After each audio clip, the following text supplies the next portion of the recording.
Bismillahirrahmanirrahim. Assalamualaikum warahmatullahi wabarakatuh.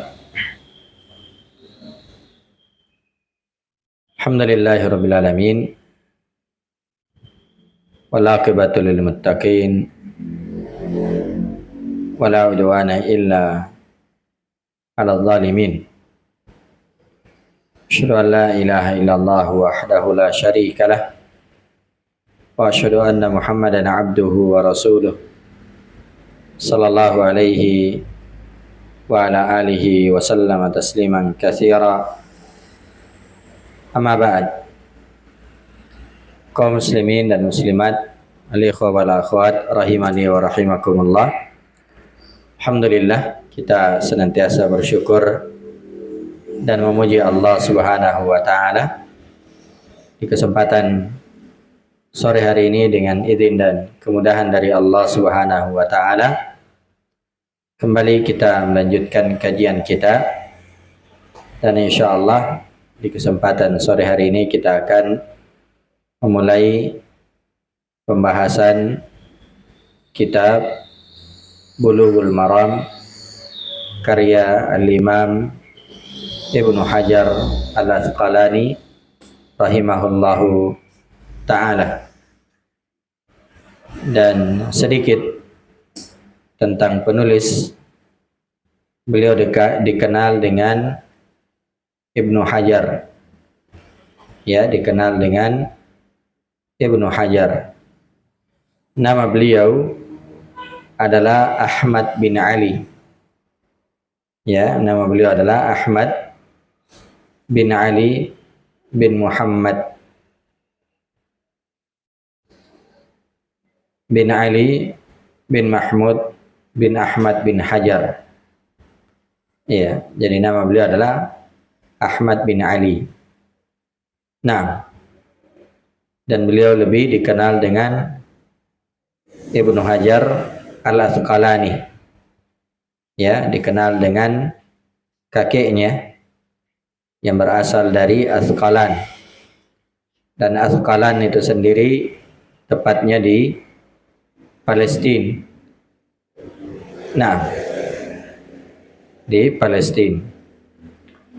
Nah, beliau lahir tahun 773 Hijriyah.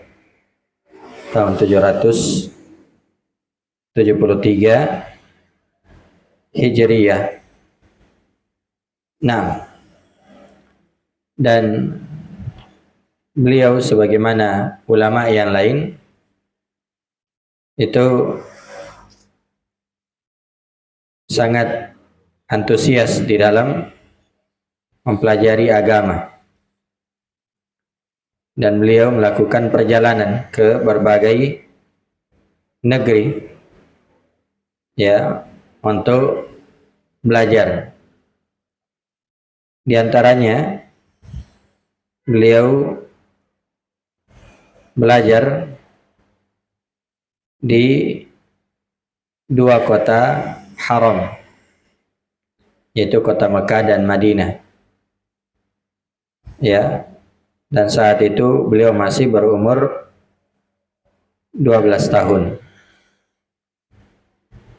Nah, kemudian beliau juga berangkat belajar di kota Syam, ya, Suriah, tepatnya di Damaskus.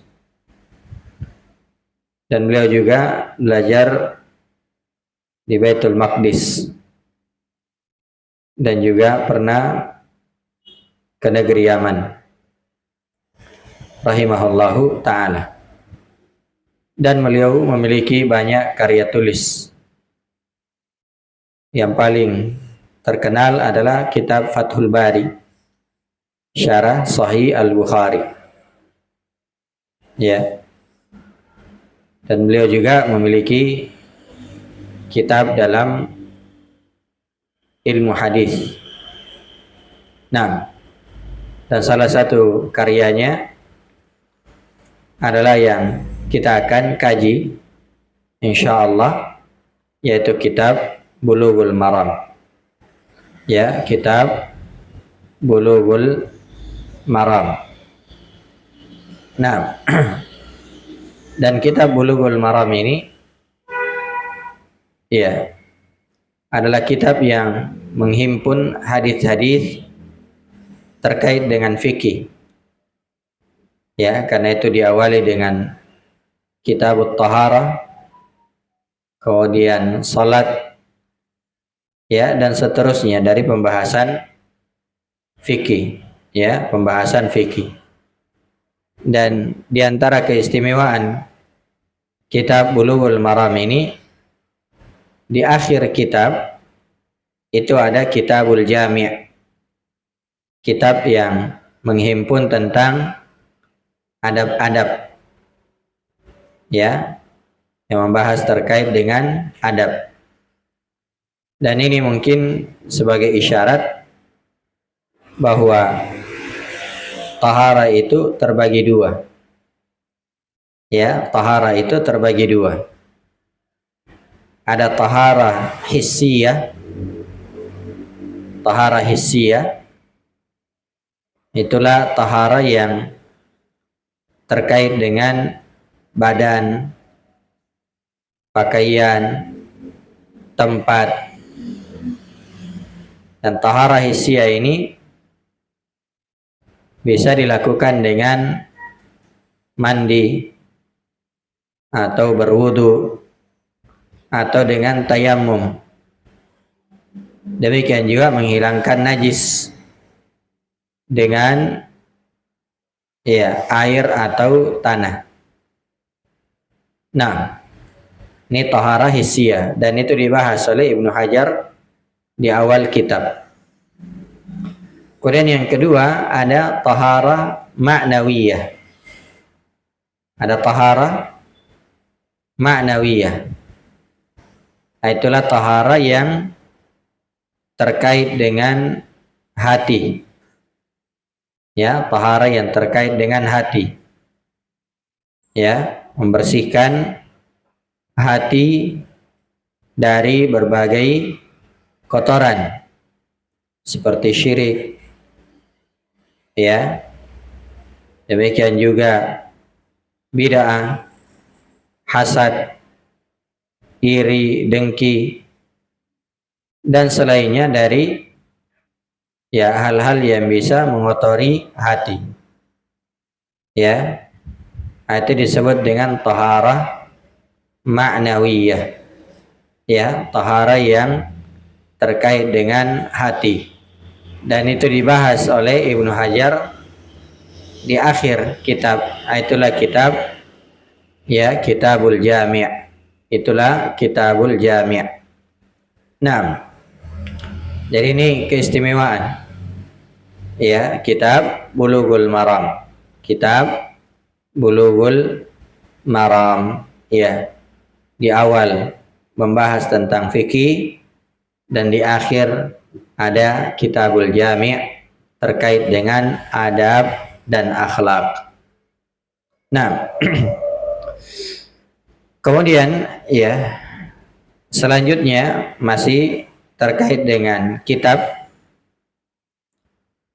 Sebelum kita masuk pada pembahasan pertama atau hadis pertama, di kitab ini yaitu Kitab Bulughul Maram, itu Ibnu Hajar memiliki istilah-istilah ketika meriwayatkan atau menyebutkan hadis. Ada istilah muttafaqun alaih. Ada istilah muttafaqun alaih. Dan yang dimaksud dengan muttafaqun alaih itu adalah hadis yang diriwayatkan oleh Imam Al-Bukhari dan Muslim. Itu makna muttafaqun alaih. Hadis yang diriwayatkan oleh Imam Al-Bukhari dan Muslim. Kemudian juga ada istilah beliau, adalah akhrajahu as-sab'ah, dikeluarkan oleh yang 7. Ya, itu ada, kita akan jumpai nanti insyaallah di dalam kitab Bulughul Maram. Akhrajahu as-sab'ah, diriwayatkan oleh yang 7. Dan itu disebutkan oleh Ibnu Hajar di muqaddimah beliau, makna-maknanya.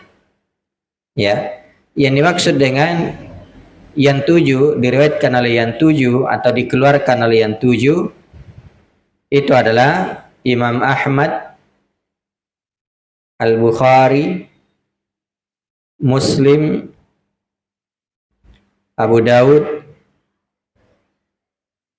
kemudian At-Tirmidzi, An-Nasa'i, dan Ibnu Majah.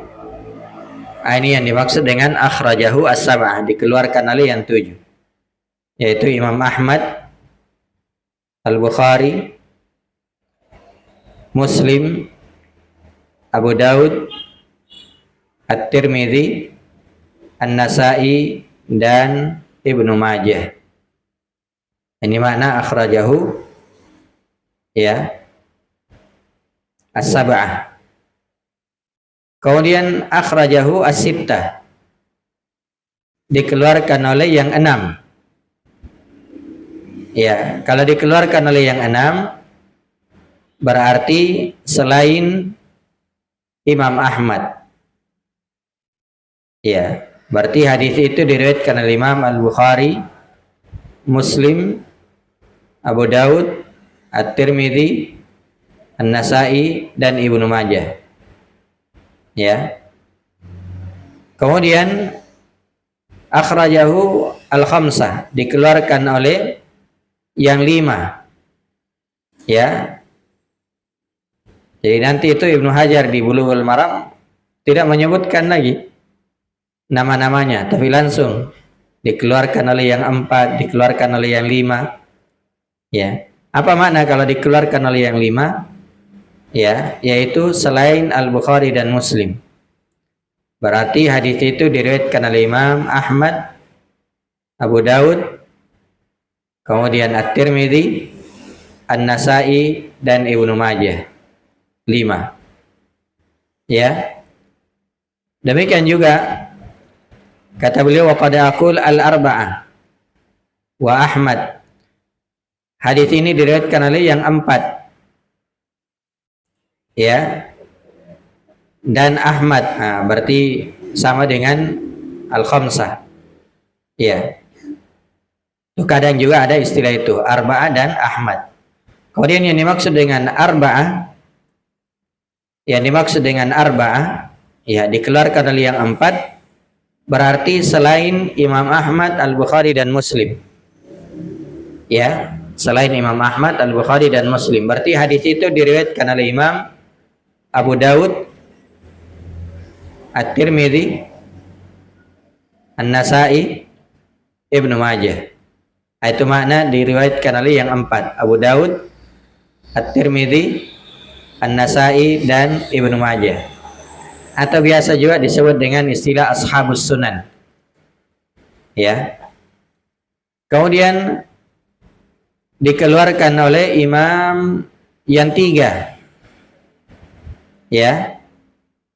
Berarti kalau yang 3 itu maksudnya Abu Daud, At-Tirmidzi, dan An-Nasa'i. Ya. Kemudian yang dimaksud dengan muttafaqun alaih yaitu Al-Bukhari dan Muslim. Ya, saya ulangi ya. Karena ini istilah nanti akan didapatkan nanti ya, antum coba-coba lihat Bulughul Maram, ada itu istilah ini. Ya. Nanti di hadis pertama sudah langsung kita temukan itu istilah. Ya. Jadi kalau dikeluarkan oleh yang 7, siapa tadi yang 7? Imam Ahmad, Al-Bukhari, Muslim, Abu Daud, Tirmidzi, An-Nasa'i, Ibnu Majah. 7 orang. Dikeluarkan oleh yang 6. Berarti selain Imam Ahmad.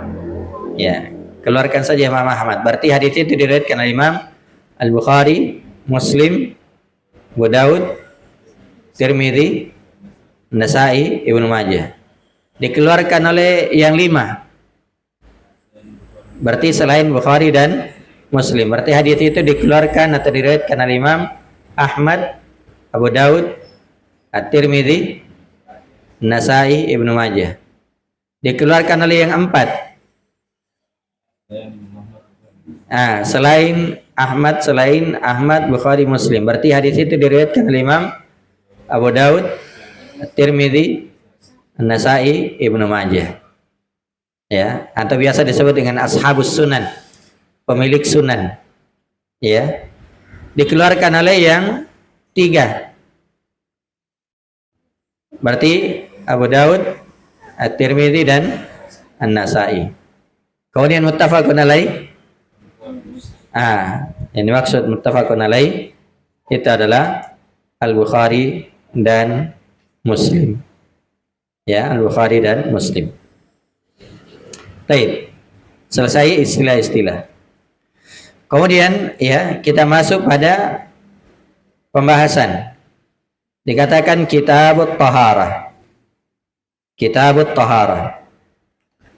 At-taharah secara bahasa itu maknanya an-nadhafatu wan nazahatu 'anil aqdari al-hissiyah wal ma'nawiyah. Ya. An-nadhafah ya, atau at-taharah adalah an-nadhafah wan nazahah, bersih. Ya. Ya, bersih dan suci dari kotoran. Baik itu kotoran hissiyah maupun kotoran ma'nawiyah. Ya. Yang dimaksud dengan taharah yaitu ya, bersih atau suci dari kotoran, baik itu kotoran hissiyah maupun kotoran ma'nawiyah. Makanya ada tadi apa? Taharah hissiyah dan taharah ma'nawiyah. Taharah hissiyah terkait dengan badan, pakaian, dan tempat. Ya. Sementara taharah ma'nawiyah itu terkait dengan hati. Ya, membersihkan hati dari kotoran syirik, bid'ah, demikian juga hasad, iri, dengki. Nah, kemudian ya, secara istilah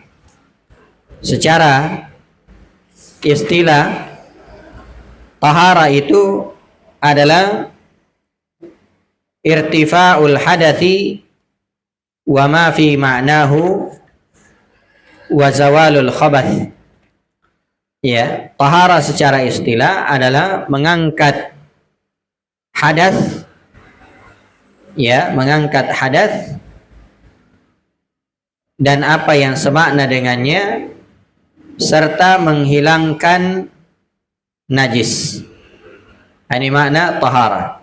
Itu ya, mengangkat hadas dan menghilangkan najis. Ya, menghilangkan najis. Nah, kemudian dikatakan di sini babul miyah, bab air. Ya, air di jama' itu maksudnya jenis-jenisnya. Ya, jadi ada air laut, ada air sungai, ada air hujan. Ya. Demikian juga ada air yang suci, mensucikan, ada air yang najis. Itu maknanya. Baik, babul miyah. Ya, miyah itu dari kata ma', mufradnya ma', ya, ma'un. Dan ma'un itu sebenarnya asalnya mauhun. Nah, sehingga ketika dijama' muncul huruf ha-nya, miyahun. Ya. Baik, kita masuk pada hadis yang pertama. Kata beliau Al-Imam Ibnu Hajar, siapa namanya tadi Ibnu Hajar? Ahmad bin Ali. Ya, Ahmad bin Ali. rahimahullah. Kata Al-Imam Ibnu Hajar rahimahullahu taala, an Abi Hurairah radhiyallahu anhu qala qala Rasulullah sallallahu alaihi wasallam fil bahr huwa at-tahuru ma'uhu al-hillu maitatuhu akhrajahul arba'atu. Ya kan? Tidak dikatakan akhrajahu Abu Daud, At-Tirmidzi dan seterusnya, tapi langsung beliau katakan akhrajahul arba'atu. Siapa arba'ah?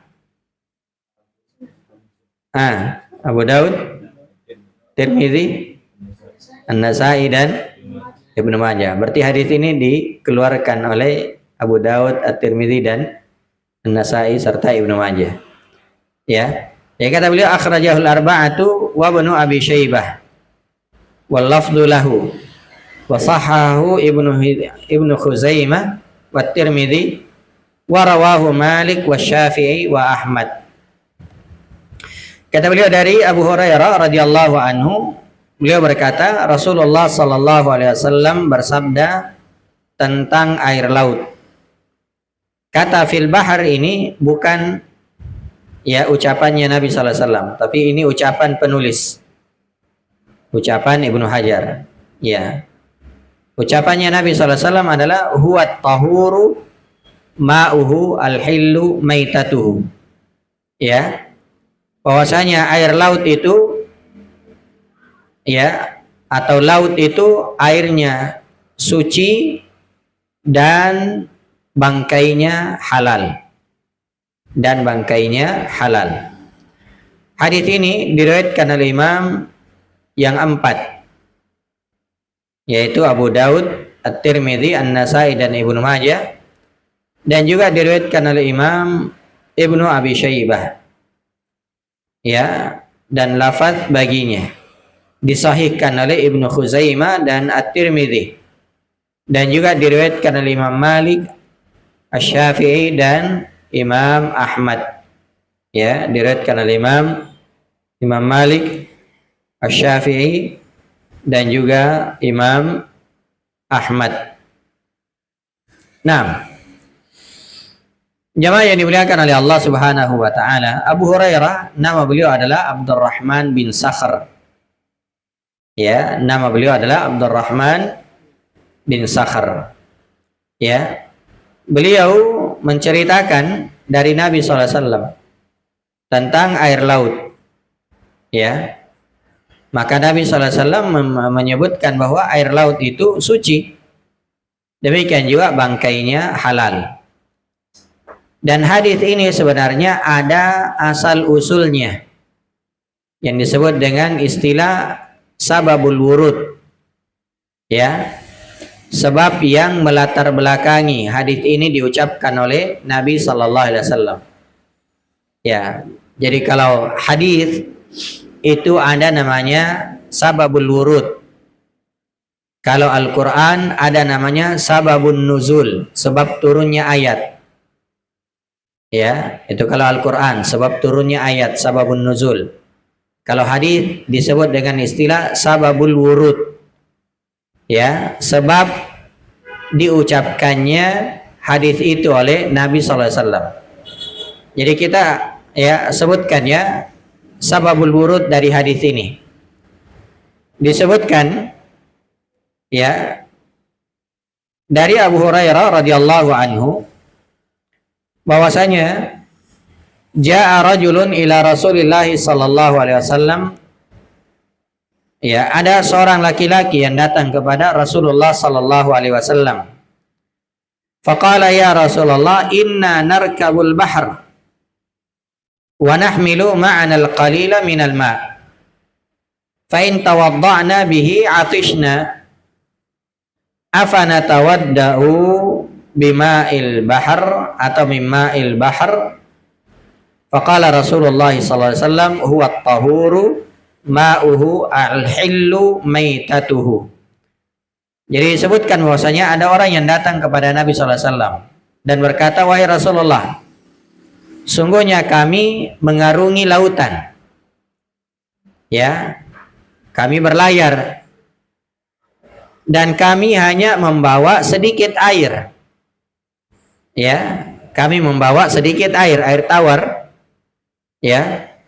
Kalau kami berwudu dengan air tersebut, maka kami akan kehausan. Ya.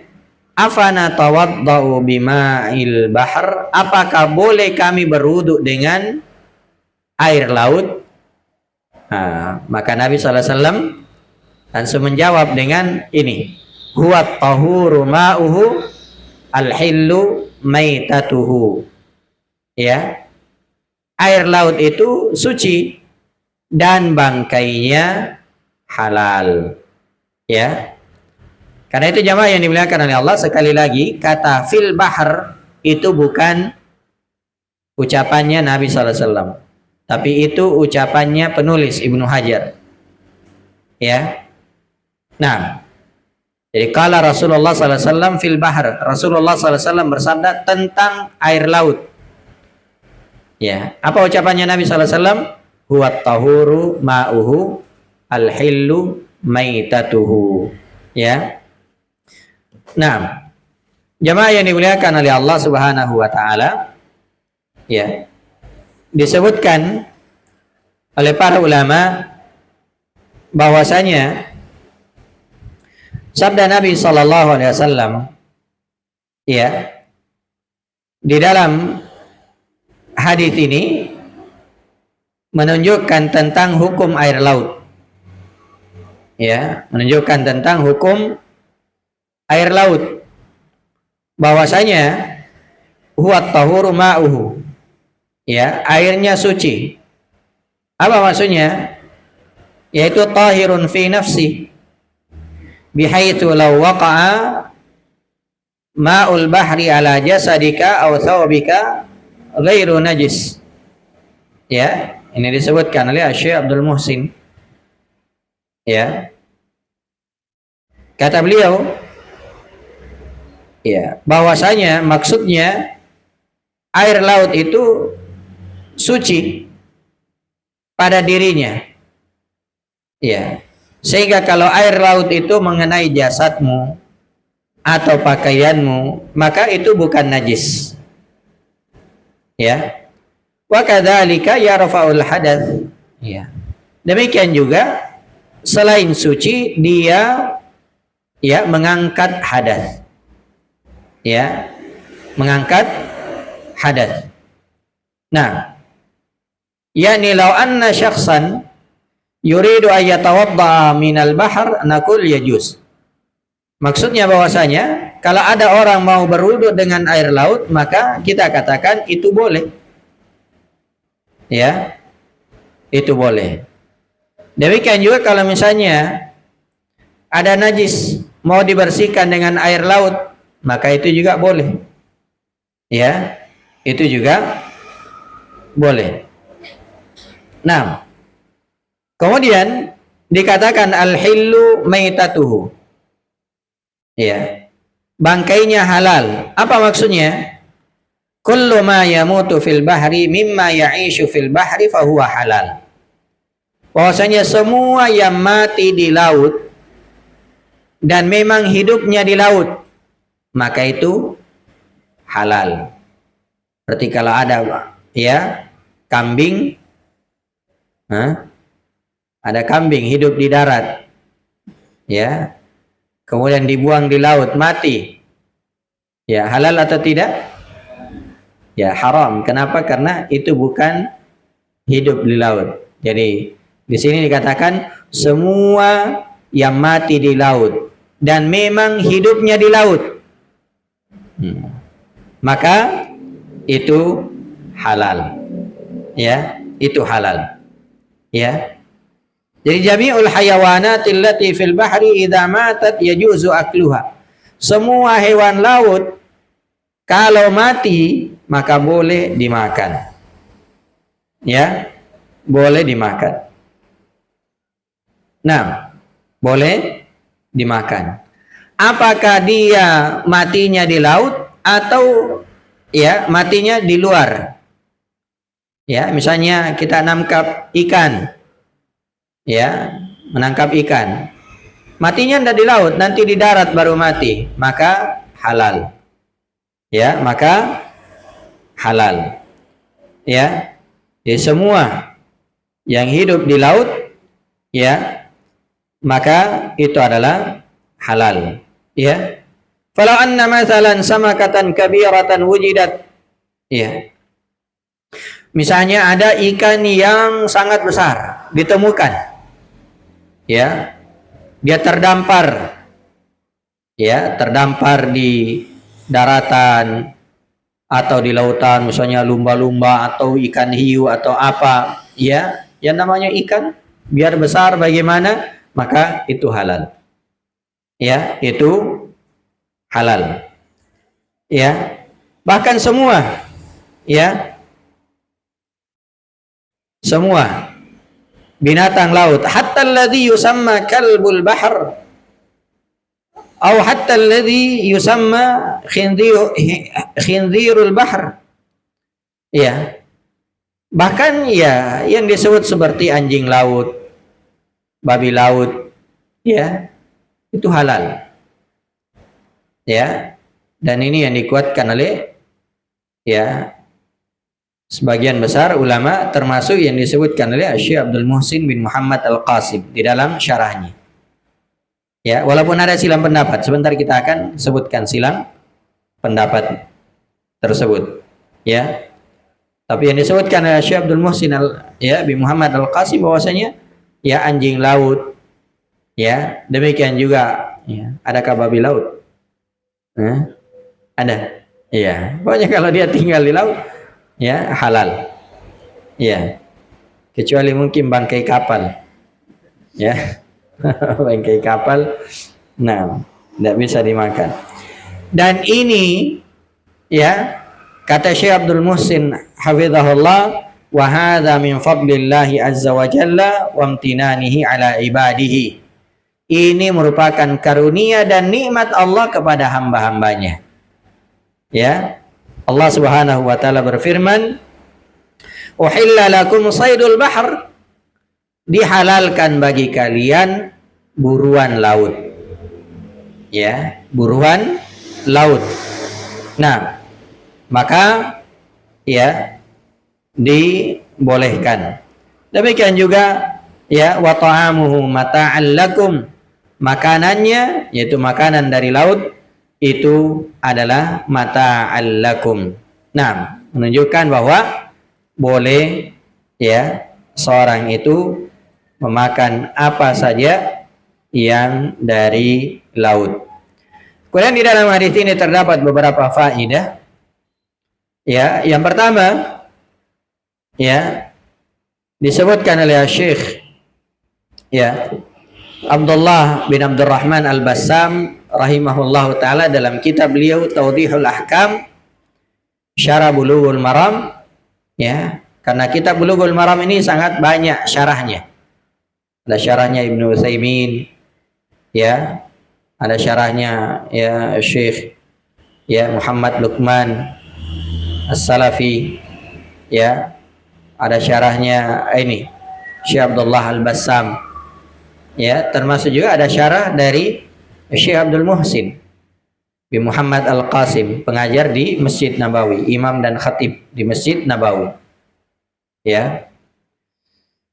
Di antara faedah hadis ini bahwasanya ya fil hadithi tahuriyatu ma'il bahr wa bihi qala jami'ul ulama. Di dalam hadis ini terdapat faedah akan sucinya air laut. Ya, sucinya air laut. Nah, dan inilah pendapat ya jumhur atau mayoritas, ya, kebanyakan dari para ulama. Dan hadis ini tadi itu disepakati akan kesahihannya. Ya. Imam At-Tirmidzi rahimahullah pernah bertanya kepada gurunya, yaitu Imam Al-Bukhari. Ya. Kata Imam At-Tirmidzi, ya, hadza haditsun hasanun sahih. Ini hadis merupakan hadis yang hasan sahih. Sa'altu anhu al-Bukhari. Ya, saya pernah menanyakannya kepada Imam Al-Bukhari karena Imam At-Tirmidzi itu muridnya juga Imam Al-Bukhari. Ya. Faqal, kata Imam Al-Bukhari, sahih. Hadis ini sahih. Ya, maka ini menunjukkan bahwa boleh ya bersuci dengan air laut. Nah, karena itu ya, faedah yang kedua bahwasanya annama al-bahri yarfa'ul hadath al-akbar wal asghar wa yuzilun najasata at-ta'irata ala mahalli tahirin min badadin aw thawbin aw buq'atin aw ghairi dhalik. Ya, faedah yang kedua bahwasanya air laut itu mengangkat hadath. Ya, air laut itu mengangkat hadath. Ya. Baik itu hadath besar maupun hadath kecil. Ya. Demikian juga menghilangkan najis yang mengenai tempat yang suci seperti badan, pakaian, tempat atau selainnya. Ya. Jadi air laut bisa dipakai mencuci, menghilangkan najis. Ya, menghilangkan najis. Nah, kemudian yang ketiga dari faedah hadis ini bahwasanya ya, air itu apabila berubah rasanya, ya, annal ma idza taghayyara ta'muhu aw launuhu aw rihuhu bi syai'in tahir fa huwa baqin ala tahuriyatihi madama ma'an baqiyan ala haqiqatihi. Ya. Bahwasanya ini faedah yang ketiga, air itu apabila berubah rasanya atau warnanya, ya, atau baunya, kalau dia berubah dengan sesuatu yang suci, maka dia dihukumi tetap suci, ya, selama dia tetap berada di atas penamaan air. Ya, selama dia berada di atas penamaan air. Ya. Karena itu dari sini ya terdapat faedah tambahan bahwa para ulama itu dalam membagi air, ada yang mengatakan air itu terbagi 3 dan ada yang mengatakan air itu terbagi 2. Ya. Jadi sebagian ulama membagi air menjadi 3. Ya, dan sebagian ulama membagi air menjadi 2. Ya. Ulama membagi air menjadi 3. Pertama, air yang tahirun mutahhir, air yang suci dan menyucikan. Itulah air laut, ya, air sungai, air hujan, mata air, embun, ya, es. Nah, itu tahir mutahhir, suci dan mensucikan. Yang kedua adalah air yang suci tapi tidak mensucikan. Nah, air yang suci tapi tidak mensucikan. Itulah air yang bercampur dengan benda suci, lalu benda sucinya yang mendominasi. Misalnya ada satu ember air, kejatuhan sabun, ya, sabun benda suci, ya kan? Tapi sabunnya yang mendominasi, maka ini suci tapi tidak mensucikan, tidak bisa dipakai berwudu. Ya. Atau kejatuhan kopi, ya kan, bercampur kopi, ya, kopinya yang mendominasi, maka ini air suci tapi tidak mensucikan. Dan yang ketiga, air yang najis, ya, air yang najis nanti akan dibahas di hadis selanjutnya. Nah, kapan air itu menjadi najis? Ya, ini ulama yang membagi air menjadi 3. Dan sebagian ulama membagi air itu menjadi dua. Pertama, air yang suci dan mensucikan. Dan yang kedua, air yang najis. Air yang najis. Terus air yang kedua di mana? Mereka mengatakan itu sudah bukan lagi air. Kenapa? Sudah keluar dari namanya. Iya. Ini ada ya satu botol air di depan saya. Saya tuangkan kopi. Apa orang bilang? Iya. Orang bilang saya mau minum kopi. Ya, dia tidak lagi bilang ini air kopi. Ya. Nah, itu artinya apa? Dia sudah keluar dari penamaannya. Maka ya sudah tidak disebut dengan air. Sirup. Ya kan? Sirup. Boleh berwudu dengan sirup? Ya, tidak boleh. Kenapa? Karena dia bukan air lagi. Ya. Jadi itu ya yang kedua. Ya. Jadi ada yang membagi menjadi dua dan ada yang membagi menjadi tiga. Ya. Nah, kemudian di dalam hadis ini terdapat faedah juga, ya. Fadilatu ziyadati fil fatwa 'ala su'al. Ya. Yaitu keutamaan menambah fatwa atau menambah jawaban, ya, terhadap pertanyaan. Ya. Jadi boleh menambah jawaban dari pertanyaan. Ya. Pertanyaannya apa tadi? Apa tadi pertanyaan dalam hadis? Iya, hukum air laut. Jawabannya Nabi sallallahu alaihi wasallam? Ada berapa? Pertanyaannya cuma satu. Jawabannya berapa? Dua. Apa? Hukum air laut dan juga hukum bangkainya. Iya. Dua pertanyaan dua jawaban Nabi sallallahu alaihi wasallam. Padahal pertanyaannya cuma satu, ya. Nah, itu artinya bahwasanya seorang yang ditanya itu dia melihat orang yang bertanya. Ya. Boleh jadi ya pertanyaannya cuma satu tapi yang dibutuhkan oleh penanya ini ya lebih dari satu, maka boleh dikasih lebih dari satu jawaban. Kenapa? Ya, ini orang sedang mengarungi lautan. Dia bertanya, bolehkah berwudu dengan air laut? Ya. Itu yang ditanyakan. Tapi boleh jadi sebentar di tengah laut dia dapatkan bangkai ikan. Tidak ada telepon. Ya. Belum ada WA.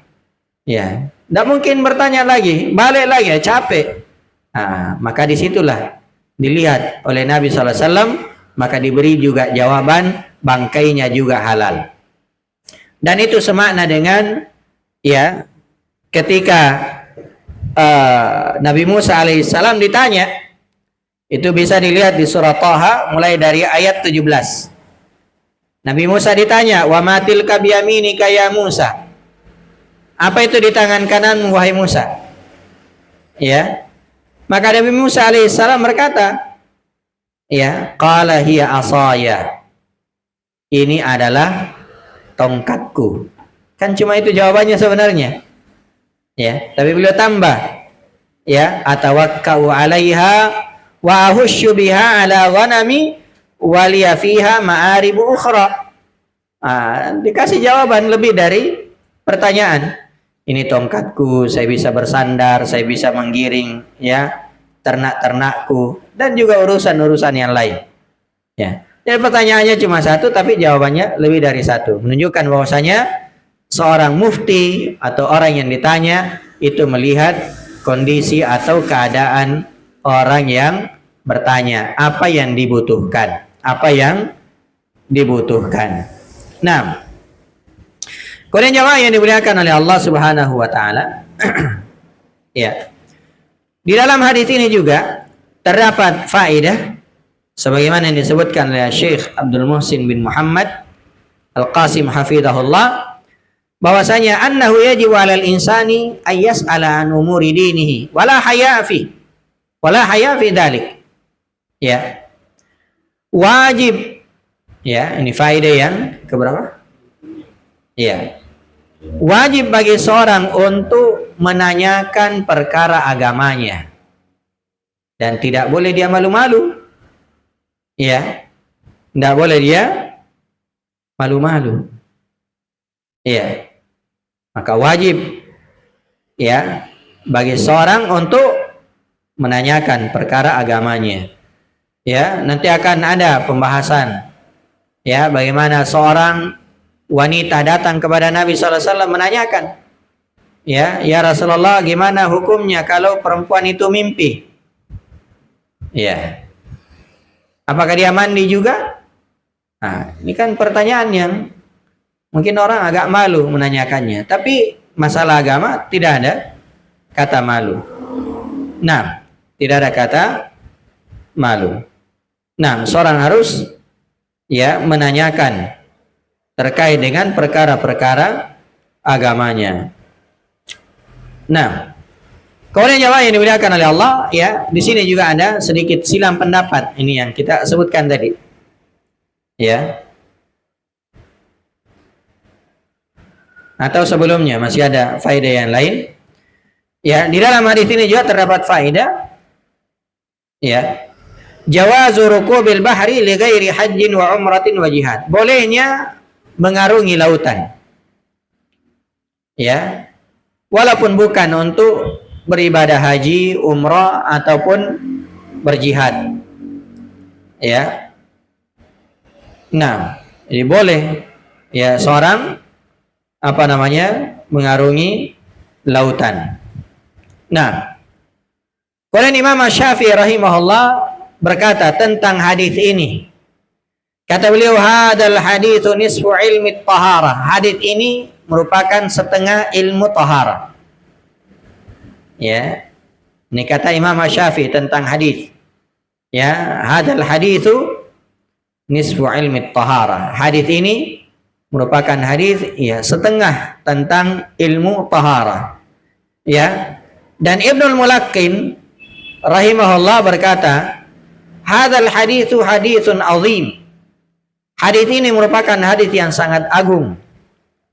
Wa aslun min usulit taharah.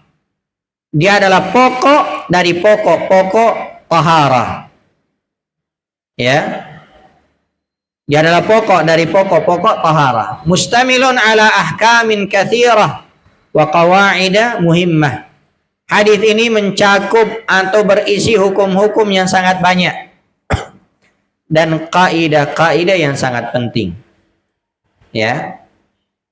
Nah, kemudian, ya, terakhir khilaful ulama. Perbedaan para ulama. Ya, perbedaan di kalangan para ulama tentang hukum, ya, apa yang ada di laut. Ya. Nah, Imam Abu Hanifah mengatakan bahwasanya semua, ya, ikan yang ada di laut, ya, semua ikan yang ada di laut, ya, itu halal. Itu halal. Kecuali ular, anjing, babi, dan yang semisalnya. Fa inna Abi Hanifah la tahil. Maka di sisi Abu Hanifah ini tidak halal. Ya.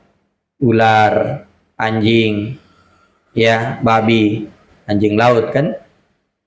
Ya, ada tuh istilah anjing laut? Iya. Nah, kata Abu Hanifah itu tidak halal.